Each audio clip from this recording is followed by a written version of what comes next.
যে ব্যক্তির নাম করছেন সে হচ্ছে তৃণমূলের মুর্শিদাবাদ জেলায় যত ইলেকশন হতো সেই টোটাল ফান্ডটা সে দিত, 1 নম্বর। 2 নম্বর হচ্ছে তৃণমূলের নেতা মন্ত্রী শান্তিদের মাসোয়ারা তাকে দিতে হতো। এবং আমি আরো স্পষ্ট করে আপনাকে বলছি, মুখ্যমন্ত্রীর বাড়ির তার আত্মীয় স্বজনদের কাছে টাকা যেত, তাদের একটা দালাল সে মিশ্র নাকি তার নাম, সে তার কাছ থেকে টাকা নিয়ে আসতো।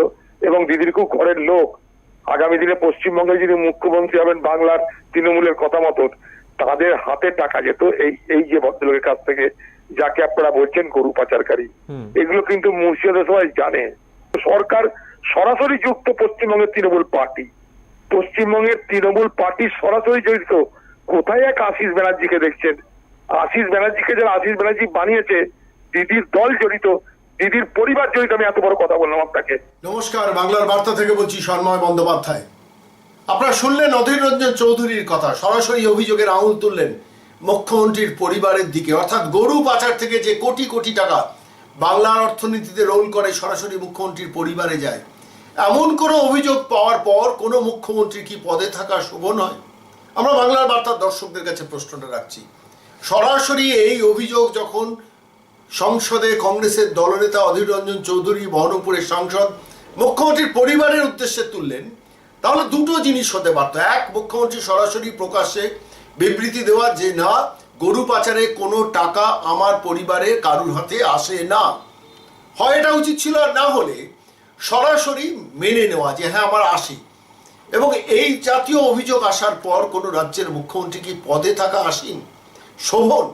বলুন তো বাংলার বার্তার দর্শকরা, আমরা আপনাদের কাছে প্রশ্ন করছি। সরাসরি অভিযোগটা দিয়েছেন অধীর রঞ্জন চৌধুরী, বহরমপুরের সাংসদ, মুর্শিদাবাদ জেলার, সেখান থেকে গরু পাচারের বহু কাহিনী তার ঝুলিতে আছে। যখন দায়িত্ব নিয়ে বলছেন যে মুখ্যমন্ত্রীর পরিবারে টাকা যায় এবং কোনো এক দালাল মিশ্র মারফত যায়, এত তথ্য যখন দিয়ে দিচ্ছেন, আমরা আবেদন করব, অন্তত কেন্দ্রীয় সরকারের গোয়েন্দা সংস্থার কাছে আবেদন করব যে সরাসরি অন্তত অধীর রঞ্জন চৌধুরীর কাছ থেকে তথ্য নিয়ে জেরা করা হোক। এবং এটাই আমরা আশঙ্কা করছিলাম। আপনারা যারা বাংলার বার্তার দর্শক, আরেকবার শুনুন অধীর রঞ্জন চৌধুরী কি বলেছেন। যে ব্যক্তির নাম করছেন সে হচ্ছে তৃণমূলের মুর্শিদাবাদ জেলায় যত ইলেকশন হতো সেই টোটাল ফান্ডটা সে দিত, 1 নম্বর। 2 নম্বর হচ্ছে তৃণমূলের নেতা মন্ত্রী শান্তিদের মাসোয়ারা তাকে দিতে হতো।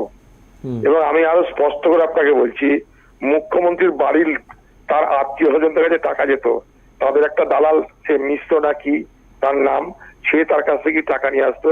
এবং দিদির খুব ঘরের লোক, আগামী দিনে পশ্চিমবঙ্গে যিনি মুখ্যমন্ত্রী হবেন বাংলার তৃণমূলের কথা মতন, তাদের হাতে টাকা যেত এই যে ভদ্রলোকের কাছ থেকে, যাকে আপনারা বলছেন গরু পাচারকারী। এগুলো কিন্তু মুর্শিদাবাদ সবাই জানে। সরকার সরাসরি যুক্ত পশ্চিমবঙ্গের তৃণমূল পার্টি, পশ্চিমবঙ্গের তৃণমূল পার্টি সরাসরি জড়িত। কোথায় এক আশিস ব্যানার্জিকে দেখছেন? আশিস ব্যানার্জিকে যারা আশিস ব্যানার্জি বানিয়েছে, দিদির দল জড়িত, দিদির পরিবার জড়িত। আমি এত বড় কথা বললাম আপনাকে। এই অভিযোগের পর মুখ্যমন্ত্রীর পদত্যাগ করা উচিত। কোনো আত্মসম্মান বোধ সম্পন্ন মানুষ তার পরিবারের দিকে যদি অভিযোগের আঙুল ওঠে, স্বাভাবিকভাবে সঙ্গে সঙ্গে তার পদ থেকে সরে যাওয়া উচিত। আমি খালি ভাবছিলাম, জানেন, বুদ্ধদেব ভট্টাচার্য বাংলার মুখ্যমন্ত্রী তো ছিলেন, কোনোদিন তো তার পরিবার সম্বন্ধে এই জাতীয় কোনো অভিযোগ শোনা যেত না। যে অভিযোগ শোনা গেল মুখ্যমন্ত্রীর, বর্তমান মুখ্যমন্ত্রীর পরিবারের দিকে আঙুল তুললেন অধীর রঞ্জন চৌধুরী।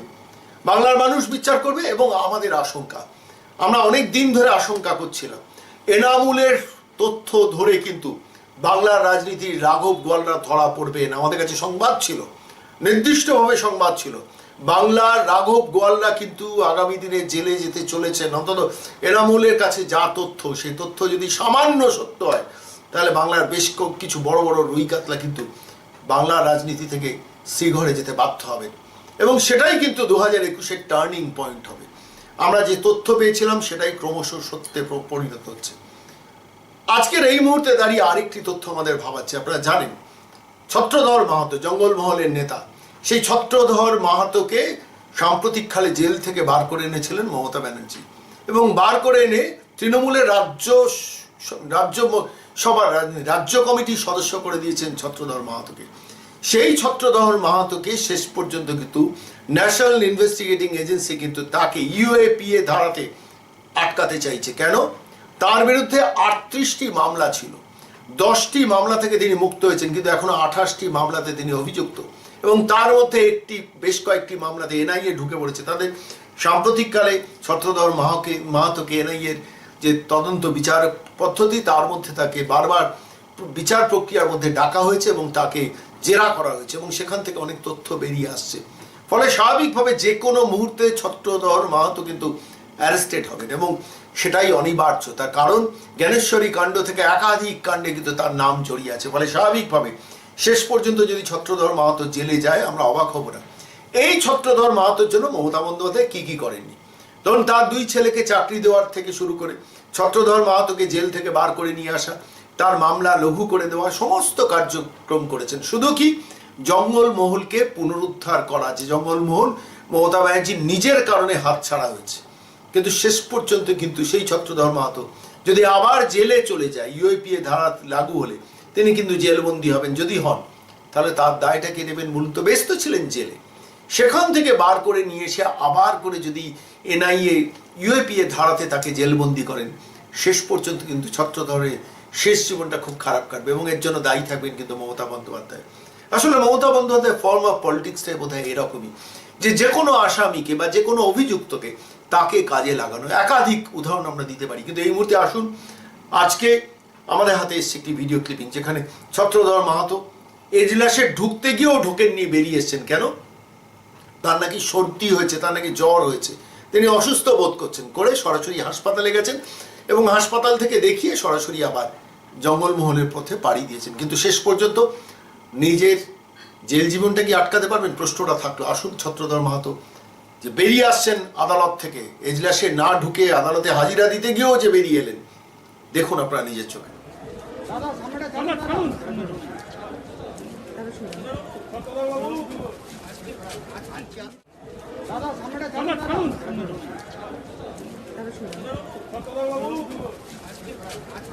ছত্রধর মাহাতোর জেলে যাওয়াটা শুধু সময়ের অপেক্ষা।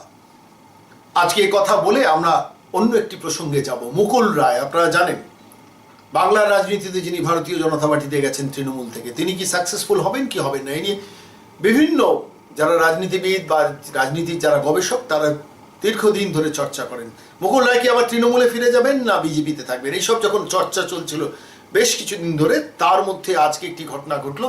মুকুল রায়কে ভারতীয় জনতা পার্টির কেন্দ্রীয় স্তরে সহ সভাপতি করা হলো, সঙ্গে তার সঙ্গে অনুপম হাজরা তাকে সম্পাদক করা হলো, সঙ্গে রাজু সিং বিস্ত, দার্জিলিংয়ে যিনি সাংসদ, তাকে কিন্তু জাতীয় মুখপত্র করা হলো। এটার মধ্যে দিয়ে ভারতীয় জনতা পার্টির কেন্দ্রীয় নেতৃত্ব যে বার্তা দিলেন, যে 2021-এর ইলেকশনের তারা কিন্তু স্টার্ট দিয়ে দিলেন, অর্থাৎ নির্বাচনী লড়াইটা স্টার্ট দিয়ে দিলেন, বেশ কিছুদিন ধরে করছিলেন। অর্থাৎ শেয়ানে লড়াই হওয়ার জায়গাটা কিন্তু প্রস্তুত হয়ে গেল, এবং শেষ পর্যন্ত মুকুল রায়ের হাতে যদি নির্বাচনী রাজনীতি, নির্বাচনটা পরিচালনার দায়িত্ব ভারতীয় জনতা পার্টি দিয়ে দেয়, তাহলে কিন্তু লড়াইটা ক্রমশ জমে উঠবে। ঠিক এই পরিস্থিতি দাঁড়িয়ে এই সংবাদটা রেখে আমরা ক্রমশ ব্যাখ্যা করব, আগামী দিন যত নির্বাচন কাছে আসবে, নির্বাচনে বিভিন্ন পর্বটাকে বিশ্লেষণ করব। যেমন ধরুন, ছত্রধর মাহাতোকে মমতা বন্দ্যোপাধ্যায় জেল থেকে বার করে নিয়ে এসে রাজ্য কমিটি থেকে মেম্বার করে জঙ্গলমহলের পুনরুদ্ধার করার যে চেষ্টাটা করলেন, সেইটাতে কিন্তু অমিত শাহ জল ঢেলে দিলেন। এটা একটি ঘটনা। দ্বিতীয় ঘটনা হচ্ছে, মুকুল রায়, রাজু সিং বিস্ত, অনুপম হাজরাকে কেন্দ্রীয় কমিটিতে স্থান দিয়ে আরেকটি কিন্তু মাস্টার স্ট্রোক করলেন অমিত শাহ এবং ভারতীয় জনতা পার্টি কেন্দ্রীয় নেতৃত্ব। কিন্তু পাশাপাশি আরেকটি ঘটনা কিন্তু বাংলার রাজনীতিতে ঘটছে, অত্যন্ত উল্লেখযোগ্য রাজনীতিক ঘটনা, সেটা আপনাদের জানানো দরকার। আমরা সংবাদ পেয়েছি, মেইন স্ট্রিম মিডিয়া নিয়ে কথা বলছি। আমরা বিশেষ সূত্র মারফত জানতে পেরেছি যে দার্জিলিংয়ে বিমল গুরুং এবং রোশন গিরিকে তৃণমূলের সঙ্গে একটা আন্ডারস্ট্যান্ডিংয়ে নিয়ে আসতে চাইছেন প্রশান্ত কিশোর বা পিকে।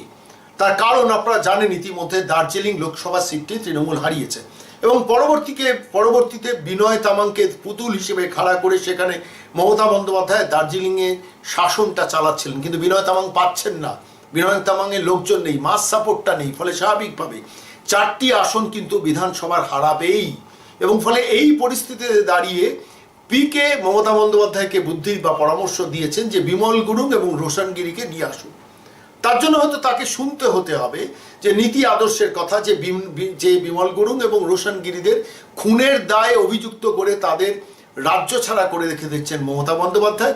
তাদের সঙ্গে যদি আন্ডারস্ট্যান্ডিংয়ে যান, তাহলে বাংলার মানুষ যদি প্রশ্ন করে, তাতে অবশ্য মমতা বন্দ্যোপাধ্যায় কিছু এসে যাবে না, কারণ এই জাতীয় রাজনীতি তিনি বারবার করেন। খুনের দায় অভিযুক্ত যাকে জেলে পুরেছিলেন সেই ছত্রধর মাহাতোর সঙ্গে যদি আন্ডারস্ট্যান্ডিং করতে পারেন, তাহলে বিমল গুরুং রোশন গিরির সঙ্গে নয় কেন? ঠিক এই পরিস্থিতিতে দাঁড়িয়ে কিন্তু বাংলার মানুষ এখন অধীর আগ্রহে অপেক্ষা করছে, এবং আপনাদের সংবাদটা দিয়ে রাখলাম বিমল গুরুং রোশন গিরির সঙ্গে একটা পলিটিক্যাল ইলেকটোরাল আন্ডারস্ট্যান্ডিং করে তাদের কাছ থেকে অন্তত 2টো সিট যদি তৃণমূল কন্টেস্ট করে তাদের সাপোর্টে, এবং 2টো সিট যদি বিমল গুরুং রোশন গিরিকে দিয়ে দেন, এবং তার পাশাপাশি বিমল গুরুং রোশন গিরিকে ফোরফ্রন্টে অর্থাৎ মাসের মধ্যে চলে আসার জন্য যদি ছাড়পত্র মমতা বন্দ্যোপাধ্যায়ের প্রশাসন দিয়ে দেয়, আমরা অবাক হব না। সেই সংবাদের দিকে আমাদের নজর থাকবে। বাংলার রাজনীতি কিন্তু 2021 যত কাছে আসবে, এই জাতীয় অনেক ঘটনা আমাদের আপনাদের সামনে আমরা আনবো। আমরা যে যে সংবাদগুলো পাবো সেগুলো আপনাদের সামনে আনবো। যেমন ধরুন একটি সংবাদ আপনাদের কাছে জানাই, সেটা হচ্ছে সাম্প্রতিককালে মাইনরিটি ভোট নিয়ে মমতা বন্দ্যোপাধ্যায় নানান ধরনের কার্ড বরাবরই খেলেন, এবারও খেলছেন। ফুরফুরা শরীফের কাছে, তোহা সিদ্দিকির কাছে, সেখানে কুণাল ঘোষকে মমতা বন্দ্যোপাধ্যায় পাঠিয়ে দিয়েছেন, এবং পিকের পরামর্শ মতো, অর্থাৎ যেটা আগে মুকুল রায় করতেন সেটা কুণাল ঘোষ গেছেন তোহা সিদ্দিকির সঙ্গে একটা আন্ডারস্ট্যান্ডিং করা, অর্থাৎ মাইনরিটি ভোটটা যাতে তৃণমূলের বাক্সে পড়ে, যদিও সেটা এবারে পড়বে না, কিন্তু সেটা করার জন্য। এবং তার প্রেক্ষাপটটা আপনাদের বুঝতে হবে। অধীর রঞ্জন চৌধুরীকে সোনিয়া গান্ধী প্রদেশ কংগ্রেস সভাপতি হিসেবে পাঠিয়েছেন। অধীর রঞ্জন চৌধুরী মুর্শিদাবাদ বেস্ট রাজনীতিটা যেহেতু করেন এবং সেখানে প্রচুর মাইনরিটি, ফলে স্বাভাবিকভাবে মাইনরিটিদের মধ্যে অধীর রঞ্জন চৌধুরীর একটা আলাদা গ্রহণযোগ্যতা আছে, তার বিরোধীরাও সেটা স্বীকার করে। ফলে স্বাভাবিকভাবে অধীর রঞ্জন চৌধুরী কংগ্রেসের সভাপতি হওয়ার ফলে বাম এবং কংগ্রেসের ভোটে কিন্তু মাইনরিটি ভোটারদের একটা বড় অংশের ভোট অনিবার্যভাবে যাবে, এটাতে কিন্তু প্রমাদ গুনছেন মমতা বন্দ্যোপাধ্যায় বা তৃণমূল দল। ফলে স্বাভাবিকভাবে অ্যাবসলিউটলি 28% মাইনরিটি ভোট আমার বাক্সে পড়বে, এই কনফিডেন্সটা কিন্তু মমতা ক্রমশ হারাচ্ছেন, এবং এই হারাচ্ছেন বলে ফলে স্বাভাবিকভাবে তখনই কুণাল ঘোষকে পাঠিয়েছেন তোহা সিদ্দিকির সঙ্গে আন্ডারস্ট্যান্ডিং করতে। আবার পাশাপাশি তোহা সিদ্দিকির ভাইপো আব্বাস সিদ্দিকি, তিনিও কিন্তু একটা ফ্রন্ট খুলে বসেছেন। সাম্প্রতিককালে একটি প্রেস স্টেটমেন্ট দিয়েছেন যে আমি আমার নিজস্ব পরিচিতির ক্ষমতায়, যোগাযোগের ক্ষমতায় 44টা সিটে আমরা কন্টেস্ট করব, 44টা সিটে কন্টেস্ট করব, যেখানে মাইনরিটি প্রবণ এরিয়া সেখানে কন্টেস্ট করব। ফলে স্বাভাবিকভাবে যদি আব্বাস সিদ্দিকি 44টা সিটে কন্টেস্ট করে মাইনরিটি ভোটের একটা বড় ভোট তিনি টেনে নিতে পারেন, তাহলে কিন্তু প্রমাণ গুনতে হবে তৃণমূলকে। ফলে স্বাভাবিকভাবে মাইনরিটি ভোটের ক্ষেত্রে যদি কংগ্রেস এবং বামফ্রন্ট তারা অধীর চৌধুরী ইউএসপিটাকে কাজে লাগিয়ে মাইনরিটি ভোটটা অনেকটা টেনে নিয়ে চলে যায়, সেটা যেমন ডিসঅ্যাডভান্টেজ তৃণমূল, ঠিক একইভাবে আব্বাস সিদ্দিকি যদি আলাদা করে 44টি আসনে প্রতিদ্বন্দ্বিতা করেন, তখন কিন্তু প্রমাদ গুনতে হবে তৃণমূলকে। তার কারণ একটা বড় অংশের মাইনরিটি ভোট কিন্তু আব্বাস সিদ্দিকির সঙ্গে চলে যাবেন। এখন আব্বাস সিদ্দিকি আমাদের যা সংবাদ বিভিন্ন ধরনের বার্গেনিং করছেন, যেটা পলিটিক্সে খুব স্বাভাবিক, বার্গেনিং করছেন, বিভিন্ন রাজনৈতিক দলের সঙ্গে বার্গেনিংটা করছেন, এবং সেই বার্গেনিংটা আমাদের কাছে যে সংবাদ আমরা পেয়েছি 44টা সিটের জন্য বাম কংগ্রেসের সঙ্গে একটা সিট অ্যাডজাস্টমেন্টে যেতে পারেন আব্বাস সিদ্দিকি। তোহা সিদ্দিকি থাকবেন মমতার দিকে, আব্বাস সিদ্দিকি থাকবেন বাম কংগ্রেসের দিকে, এবং 44টি সিট আব্বাস সিদ্দিকি চাইছেন বাম কংগ্রেসের সঙ্গে। কিন্তু বাম কংগ্রেস জোট এখনো পর্যন্ত যা সংবাদ 44টি সিট তাকে দেবে না, হয়তো 15-20টি সিট দেবেন, এবং সেক্ষেত্রে লড়াইটা কিন্তু জমে যাবে বাংলার রাজনীতিতে। এবং মাইনরিটি ভোট যদি এইভাবে স্প্লিট হয়ে যায়, অর্থাৎ বাম কংগ্রেসের দিকে অনেকটা মাইনরিটি ভোট চলে যায় এবং আব্বাস সিদ্দিকি যদি অনেকটা ভোট টেনে নেন, ফলে স্বাভাবিকভাবে মাইনরিটি ভোটটা কিন্তু পুরোপুরি তৃণমূল পাবে না, এবং সেক্ষেত্রে কিন্তু ডিসঅ্যাডভান্টেজ তৃণমূল, অ্যাডভান্টেজ বিজেপি। তার কারণ মাইনরিটি ভোট যত স্প্লিট হবে তত কিন্তু ভারতীয় জনতা পার্টি ক্রমশ ক্ষমতার দিকে এগোতে থাকবে বাংলার রাজনীতিতে 2021। এটা আমাদের অ্যাজাম্পশন। ঠিক এই কথা বলে আমরা এই মুহূর্তে আপনাদের নিয়ে যাব আব্বাস সিদ্দিকের কথা। আমরা শুনতে চেয়েছিলাম সরাসরি, তাকে কয়েকদিন ধরে যোগাযোগের চেষ্টা করেছিলাম, শেষ পর্যন্ত আজকে আমরা পেয়েছি। সরাসরি তাকে প্রশ্ন করেছিলাম যে আপনি কটি সিটে আসনে প্রতিদ্বন্দ্বিতা করবেন বলে চিন্তা ভাবনা করছেন। বলছেন আমরা নির্দিষ্টভাবে 44টা সিটে আমরা কন্টেস্ট করব, আমরা 44টা সিটে কন্টেস্ট করব। জিজ্ঞেস করেছিলাম কোনো জোটের দিকে যাবেন, খুল্লা কিছু বললেন না, কিন্তু আমাদের কাছে সংবাদ বাম কংগ্রেস জোটের খুব কাছাকাছি চলে এসছেন আব্বাস সিদ্দিকি। ফলে স্বাভাবিকভাবে নির্বাচনী রাজনীতি 2021-এ জমে উঠেছে।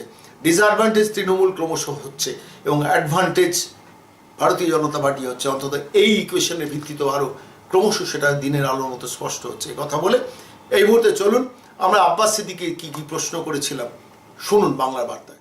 আব্বাস ভাই, আমি সন্ময় ব্যানার্জি বলছি বাংলার বার্তা থেকে। আমার পক্ষ থেকে আপনাকে শুভেচ্ছা, ধন্যবাদ। বলুন। আচ্ছা, একটা কথা বলি যে মমতা বন্দ্যোপাধ্যায় ভাবছেন যে সমস্ত মাইনরিটি ভোটাররা তার পকেটের ভোটার, অথচ গত 9 বছরে যে ডেভেলপমেন্টটা মাইনরিটির করা উচিত ছিল সেটা তিনি করেননি। কি বলবেন এ ব্যাপারে, আপনার বক্তব্য কি? দেখুন, কেউ যদি ভাবতে তো আর ট্যাক্স লাগে না, হ্যাঁ ভাবার অধিকারের বিরুদ্ধে তো আমার দেশ নয়, হ্যাঁ সেটা ভাবতে পারে তিনি। তবে আমি এতটুকু বুঝি, বিশেষ করে মাইনরিটি ভোট, এই সংখ্যালঘু মুসলিম সম্প্রদায় বলেন বা পিছিয়ে রাখা হয়েছে এই মুসলিম সম্প্রদায় বলেন, হ্যাঁ এনারা সর্বসময় মানুষের উপরে বিশ্বাস করে। কেউ যখন কোনো আশ্বাস দেয় তখনই তার পিছনে ছোটে।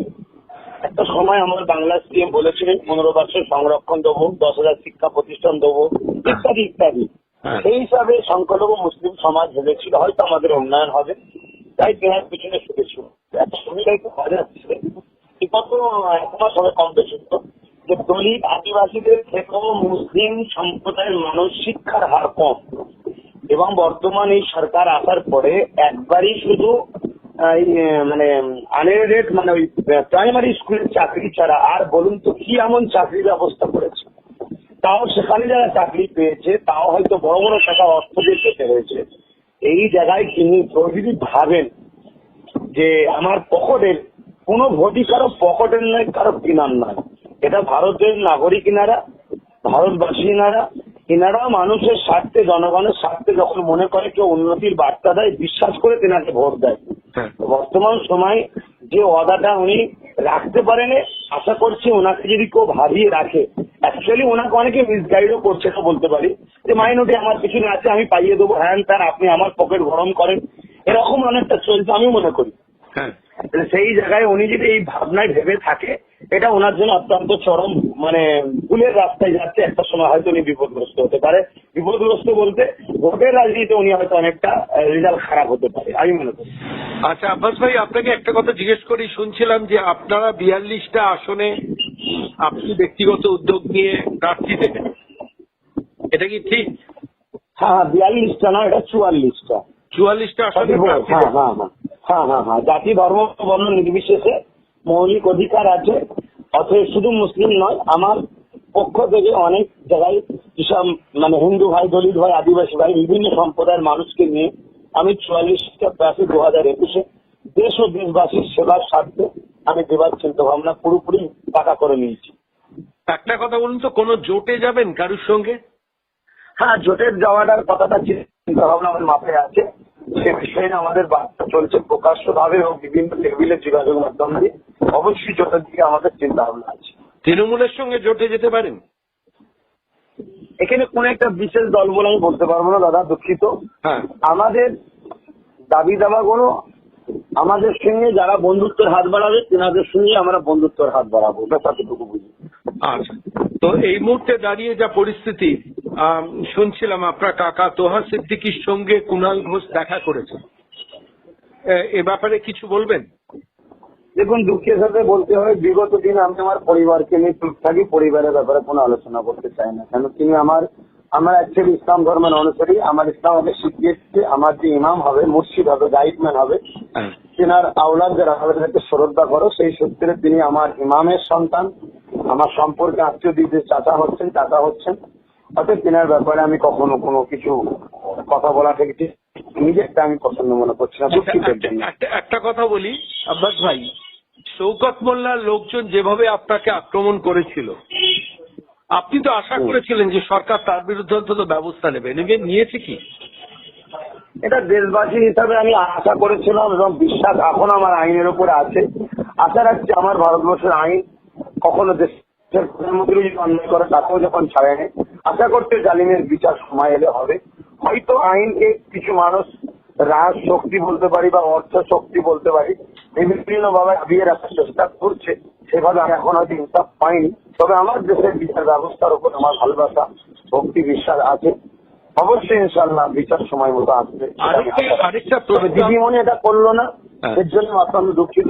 কারণ এই দিদিমণি ফুরফুরা শরীফের তাবিজ দিয়ে, ফুরফুরা শরীফের দোয়া নিয়ে, সংখ্যালঘু মুসলিমদের ভালোবাসা নিয়ে, মানুষের বড় আশা নিয়ে, জাতি ধর্ম বর্ণ নির্বিশেষে বাংলায় এসেছিল। অত বড় একটা জুলুম হল একটা মানুষকে দেখতে যাওয়া এবং একজন স্বাধীনতা সংগ্রামী পরিবারের ঘরের ছেলে, তারপর আমি এটা ইনসাফ দিল না।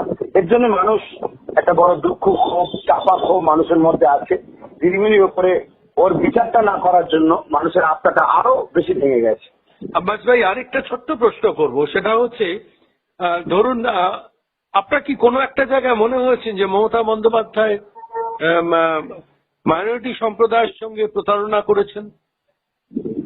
দেখুন, উনি বাংলার সিএম, ওই পদ থেকে আমার সম্মান দেওয়া দরকার, কিন্তু সত্য কথা বলতে কি উনি অনেক ওয়াদা করেছিল, ওয়াদার একটাও করেছে বলে আমার জানা নাই। উনি বলেছিলেন দক্ষতার শিক্ষা প্রতিষ্ঠান দেবো, উন্নয়ন পরিষদ হবে, বিশ্বমানের পর্যটন কেন্দ্র হবে, রেল হবে, 15% সংরক্ষণ চাকরি দেওয়া হবে, আরো ইত্যাদি ইত্যাদি ইত্যাদি। সেই জায়গায় তিনি যখন পালন করেন, এ কথাটা বলতে একেবারে যে ভুল হবে তা নয়, যে উনি যেটা ওয়াদা করেছেন ওয়াদা ভঙ্গ করেছে, যেটাকে অবশ্যই পারেনি বা ইচ্ছা করে করেনি সেটা উনি ভালো জানে। তবে ওয়াদা খেলাপ করেছে, মানে যেটাকে বলা হয় প্রতিশ্রুতি ভঙ্গ করেছে, এটা বলতে পারি। আপনাকে কি সামনের বার বিধানসভায় দেখবো আমরা? অবশ্যই আমি মানুষের স্বার্থে রাস্তায় নেমে আছি, আগামী দিন আরো জোরালো ভাবে নামবো, আশা রাখছি আপনারা দেখতে পাবেন।